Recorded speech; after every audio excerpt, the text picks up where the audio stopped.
welcome to another episode of the Rhode Island Small Business Coalition's Small Business Forum. I'm your host, David Dadekian, a small business owner here in Rhode Island. I own Eat Drink Rhode Island.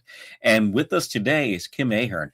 Kim has been a long-term public servant and is now running for Attorney General in the state of Rhode Island. And hello, welcome, Kim.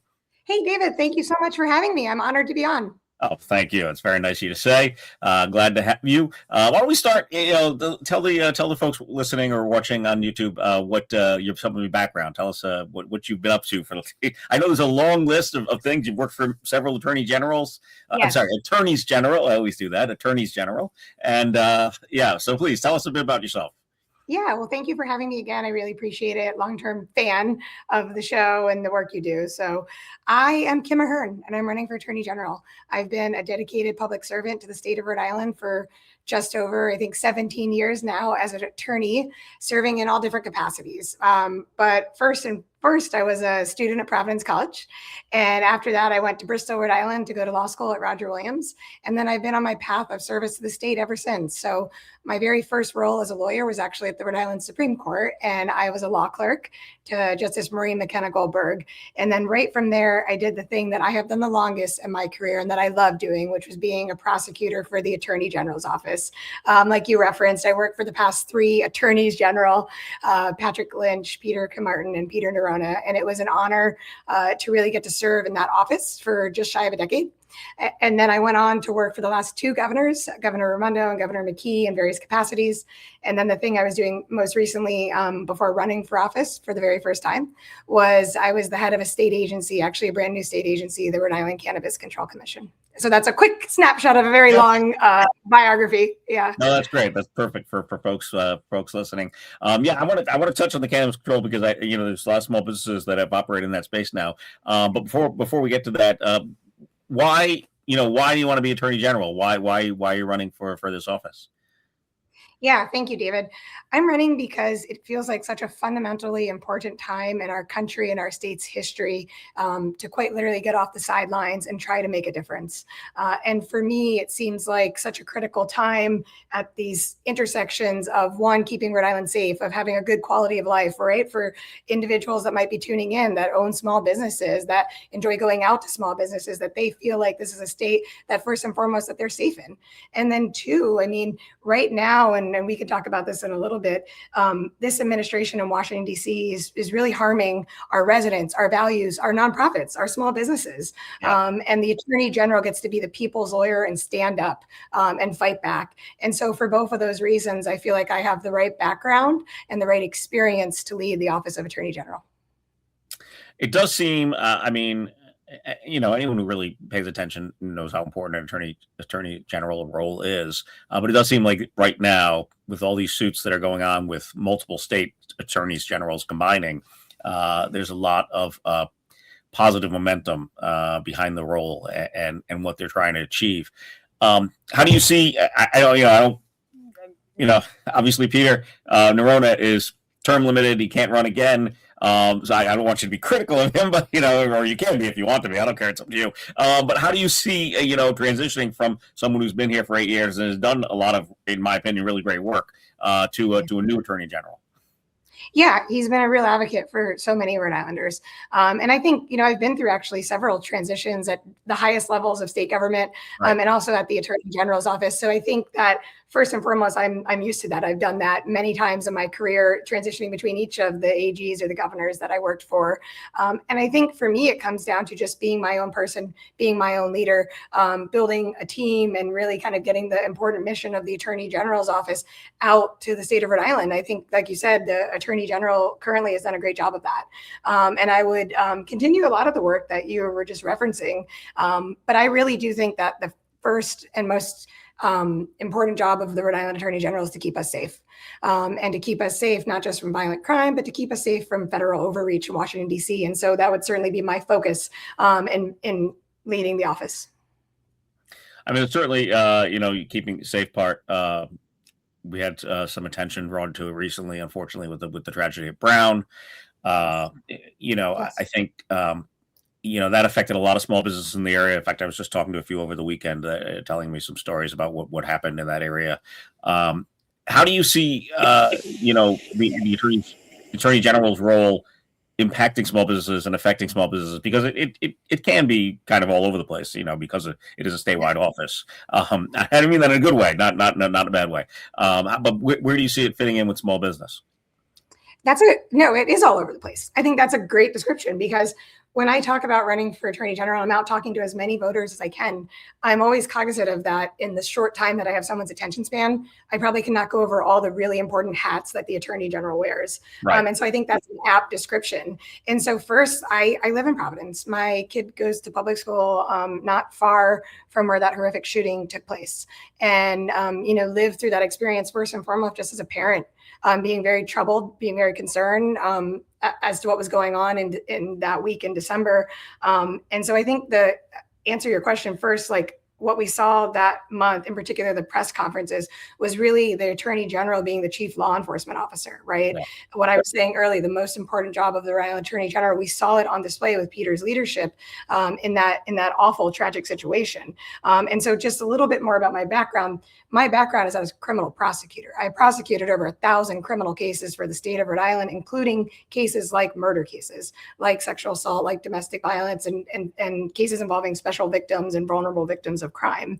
And so I think the first answer to your question is just keeping us safe, right? Protecting us when that horrific thing might occur, which hopefully it doesn't ever again.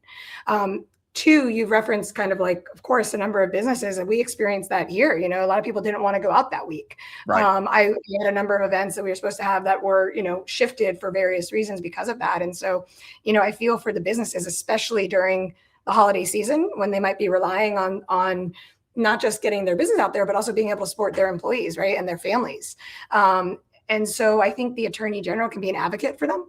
I think the attorney general can work closely with other general office holders and mayors. I think I saw after, David, that I think the mayor of Providence was able to roll out some extra supports for those businesses, specifically around the December shooting. So that's the type of thing that I think we need to be supportive of. And then I think too, like, not specific to what happened in December, but the attorney general's office has many hats, like you and I were just saying. So one, like, consumer scams and frauds, like that affects residents and also small businesses, right? And so the attorney general gets to step up and actually be an advocate for consumer fraud and consumer scams.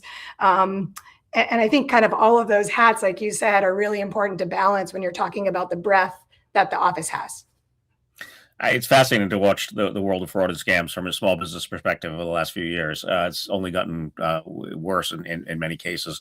We've also discussed it with cybersecurity and AI with former Congressman Langevin and the AI task force and all the changes that can happen there.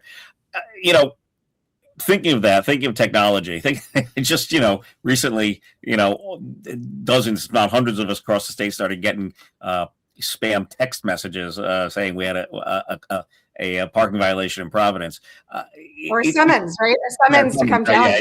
Which obviously is, these things do not come through text message. How do you see that aspect of it fitting into the attorney general role? I mean, the whole online cybersecurity aspect of it.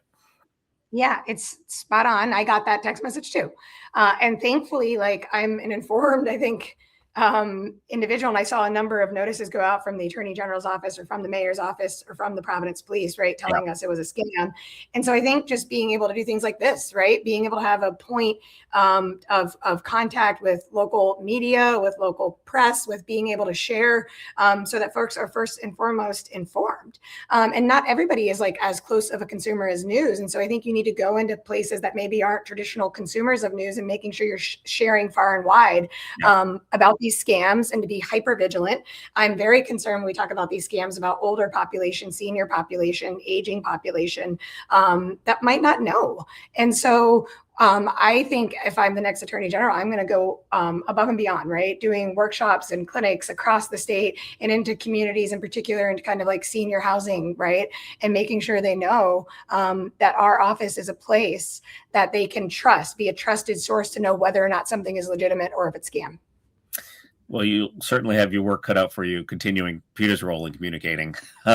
He's not a shy man, and I think anyone who follows he follows him on social media sees that he gets his word out there as much as he possibly can, in a good way, absolutely. And I think it's important for people to communicate that way. So I think it's actually a positive thing when our leaders are able to communicate directly like that and respond to comments back to them. So I hope that's something that you've watched and kept in mind. So let's yeah. Well, on that point, I want you to know, I've been the head of a state agency, which I think distinguishes me from the rest of the individuals I'm running against. The AG's at its core, the Attorney General's office is a very large state agency, 260 employees. And I share that because when I was head of the prior agency, I had 3 pillars: safety, transparency, and equity. And on transparency, this is what I was always referencing, is like, your government should be easy to find. It should be accessible. It should be transparent. It should go above and beyond whatever kind of the basic requirements are of open notice to the public. And that's what I always try to do in that role.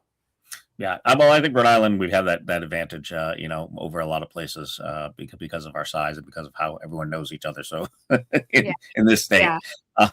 So all right, so yes, let's talk about the agency, because I didn't mention before we have a lot of small businesses that are entering the cannabis space. I know THC beverages in my world and in the Rhode Island world have become a very big seller in the last year. Tell us a bit about that role and how do you see that fitting into the bigger picture of small business in the state and what the Attorney General can or can't do, especially looking at some of the possible bans that are coming up. Yeah, well, you already referenced this. The federal government has a really important role to play in this currently. And so I think we need to watch what the federal government does with respect to kind of what you just referenced around hemp derived products. And I think that would be the first thing. I think they're currently kind of making some changes to that. And that certainly all happened after I left. So I'm not as up to date on that specific, but I think that on what you're bringing at a broader point, I think the Attorney General and certainly the different hats I've worn, including that agency, including working for 2 governors, actually lend it quite well to supporting small businesses. So I was legal counsel, for example, to Governor Raimondo. There's a small team in the governor's office. It's a really small agency, only about 35 or so individuals. And I was really proud of the work we did holistically in Governor Raimondo's office with respect to small business regulations. I think she was able to share that she cut down over 8,000 pages of small business regulations, bringing it down, I think, 31%. And she announced that right at a great little ice cream shop that I take my kids to all the time, Three Sisters. And she did that to show that we're trying to be a place where people are able to start a business, to support a family, to actually live the American dream right here in Rhode Island. And so I think the different hats that I've worn in government, including the head of that agency, being focused on new small businesses there as well, will lend itself quite well to being aware of that and hopefully being an advocate as the next Attorney General. Well, I mean, as part of any of these roles, Attorney General, Governor, is to get the right people in the right places to do these things. I'm sure if you talk to Governor Raimondo, she would give Liz Tanner a lot of credit for a lot of that regulation work. I was part of it with some of the stuff that you actually, the ice cream stuff you just referred to, and some of the liquor and cocktail laws that we've got passed under Liz, and now she's moved on to other things, but. With that in mind, World Cup soccer. Yeah, well, absolutely, no big things. We had Liz on the program last year to talk about World Cup, and absolutely a big thing. But so I was going to ask you, staffing wise, how do you see? There's lots of people running for this office. Some of them work for the Attorney General, some currently. You have previously. That's a good thing. I mean, that's obviously shows experience and want for the role. But where do you see, that sort of overseeing an agency, like you said, about 160 people? How do you see that aspect of the job? Yeah, I think it's critically important. I was just thinking that as I said it out loud, I mean, that's sort of like running a small business in itself. Very large, right? And it's a pretty large state agency, all things considered. And so I'm glad that I have the experience of actually having hired staff members, of supervised staff members, of, running and building a team. And it's interesting, like, I do think about the different hats I've worn, and I think those are super helpful. But also, I have a rugby ball in the background because I used to play on a rugby team for Providence College, and that team won the national championship. And I'm very proud of that. It was about 21 years ago. Exactly. It was 2005. And I bring that up too, because I think being a team player is really important, whether you're the head of the agency or a part of the team, because it doesn't work. Like the rugby team does not win the national championship with just having one star. In fact, it doesn't. Like you have to have 15 people kind of going in the same direction and communicating and working towards a common goal and outcome. And I really do think my background in sports, like I'm referencing, actually have been a great part of my success as a lawyer. A lot of lawyering is team-based. Like when I did those significant trials for the state of Rhode Island, bringing justice to hundreds of victims and survivors of crime, I usually was working with a team, or I was at least checking back in with the team of the AG's office. And not unlike the team that I'm so proud that I got to work with at the Cannabis Control Commission. It's all part of that. And so I think that being the head of that team is really important, to have the right morale, to make sure people care about the job, that they want to be there, that they feel supported by the leader of that team. And that's the type of attorney general I would be. Great. Thank you. So a lot of, obviously in the small business sector, things that the attorney general would affect would be regulation. And that affects a lot of things. I mean, to be honest with you, I mean, we talk about climate control, change and green energy. There's a lot of small businesses in that sector. There's a lot of small businesses in the blue energy sector. I mean, blue economy sector.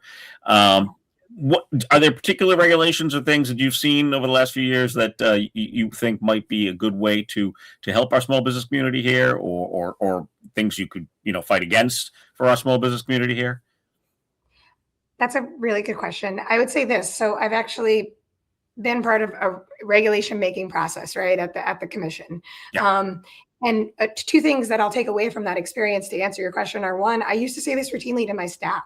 Like, regulations should not require you to have the most high paid lawyer in Rhode Island to read them, right? Like, it should be easy to read. I understand sometimes you have to have complex topics spelled out in regulation that are established by law. But I really did say that.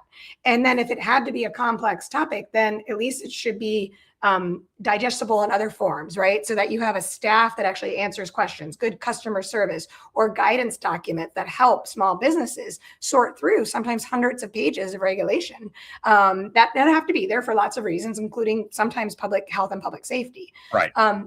So that's the first thing. And I think that experience will serve me well as the Attorney General. And then the second thing is actually having been through a series of regulations, both during COVID and then also as the head of the commission, I really appreciated that our state government asks every state agency to think about the effects on small businesses. That is part of the analysis that the Office of Regulatory Reform asks every agency in Rhode Island.